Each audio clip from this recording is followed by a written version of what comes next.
Scott,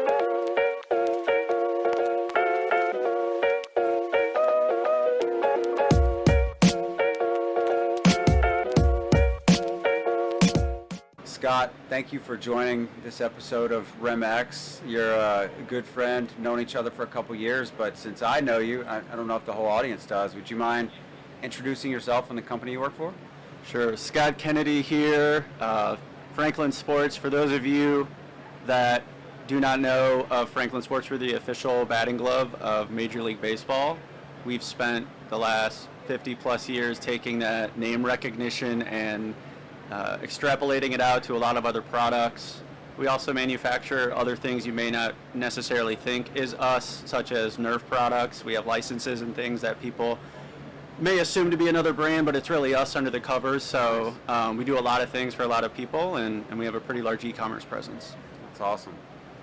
Well, obviously we're here at Shoptalk. For those that didn't attend, interested in your hot take on what did you think about this year's show, and what would you pass on to maybe someone who couldn't attend that you would want to relate to them, that you gathered from this year's show before we switch into what you'd like to see next year? So I'm a data person, so this is definitely going to be like confirmation bias on my end. Right.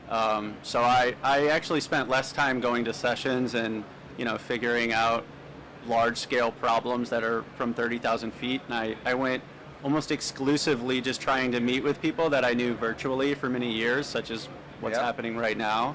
And data is and continues to be the theme for everything from merchandising strategies to inventory optimization to performance marketing.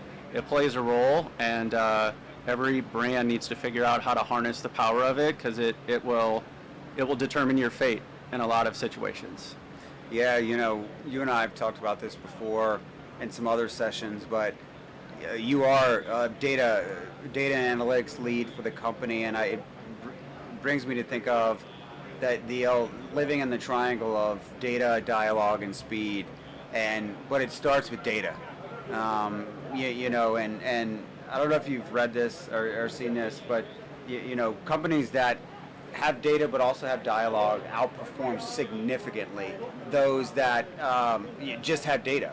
So I think, to your point, having the data is important, but also the conversations, the real relationships you're forming is also critical. And then I'm sure in your organization, a key enabler to accelerating performance is not just you having the data, but having dialogue with the management team. Sure. Would you say that's fair to say? Yeah, that's fair. That's fair to say, and dialogue with the vendors as well. So I would say maybe 5 or 6 years ago, in order to get Amazon data out of Vendor Central, you had to do some pretty gnarly stuff. Now there are vendors out there, such as Commerce IQ, that do that for you.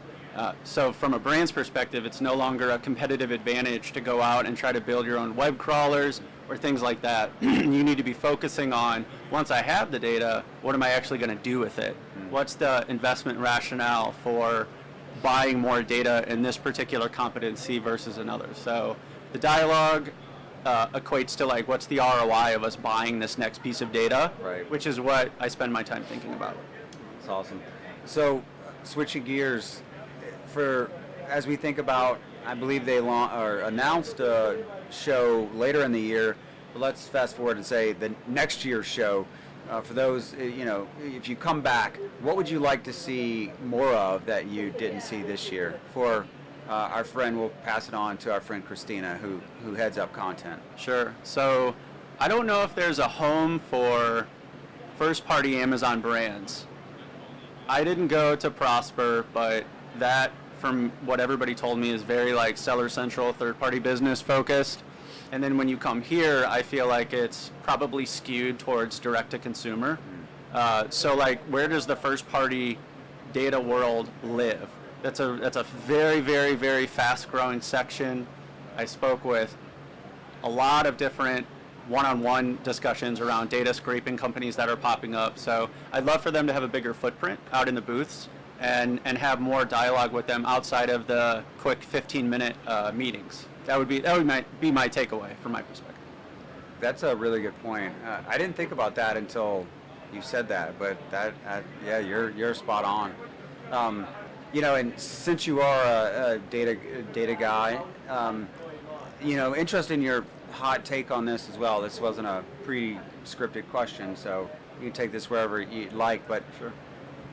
I think about e-commerce and digital almost as in the form of, we would think of math, and we think about retail media is obviously big. It's going to continue to be big. It's probably going to be, we're probably in the second inning of how big this thing's going to be, but Right. who knows? Time will tell. But traffic is one of the levers that I think about, and I think about retail media. I think about then converting with the right assets, imagery. I saw a lot more of that this year than I feel like we have in the past.